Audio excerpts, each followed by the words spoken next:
మొన్న మన పట్నానికి సుట్టం లెక్కొచ్చిన రాష్ట్రపతి సార్ ఇల్లు ఎట్లుంటది? ఆయన ఎసుంటి కుర్చీలో కూర్చుంటాడు, ఎసుంటి గిన్నెలో బువ్వ తింటాడు, పొద్దుగాల లేచి ఏడాడ తిరుగుతాడు అని చాలా మందికి తెలుసుకోవాలని ఉంటుంది కదా. మరి దేశంలోనే అందరికంటే పెద్ద సార్ కాబట్టి గిట్లా అనిపించట్లా తప్పులేదు. మరి సారుండే ఇల్లును మనంలో చూడనిస్తారా? గేటు గేటు కూడా దాటనియరు మామూలు టైంలో అయితే. కానీ ఇప్పుడు గేటు కాడ నిలబడి మరి లోపలికి తోలుకోబోతున్నారు. ఇగో గిదే రాష్ట్రపతి బంగ్లా.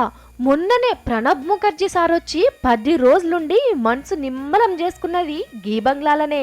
ఈ బంగ్లా బొల్లారంలో ఉంటది. ఎప్పటి లెక్కనే పెద్ద సార్ వచ్చిపోయినాక బంగ్లాను చూస్తందుకు పబ్లిక్ నిడవంగానే మస్తు మంది వయసు చూసొస్తున్నారు.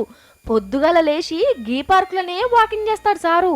పచ్చటి పార్కు, తీరొక్క పూల చెట్లు, కూసుంటందుకు బెంచీలు, నీళ్లు జిమ్మే నల్లాలను చూసి మురిసిపోతున్నారు బడిపోరగాన్లు.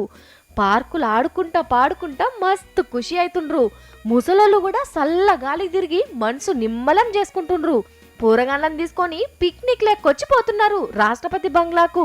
మంచిగా పోటోలు దిగి సెల్ఫీలు దించుకొని మురిసిపోతున్నారు.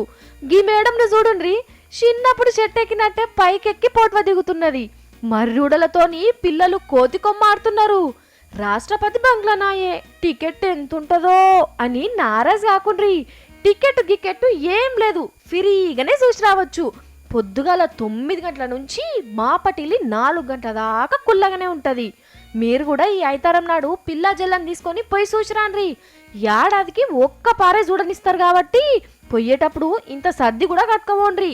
పచ్చటి పార్క్లో కూర్చొని పురుసత్తుగా తినొచ్చు.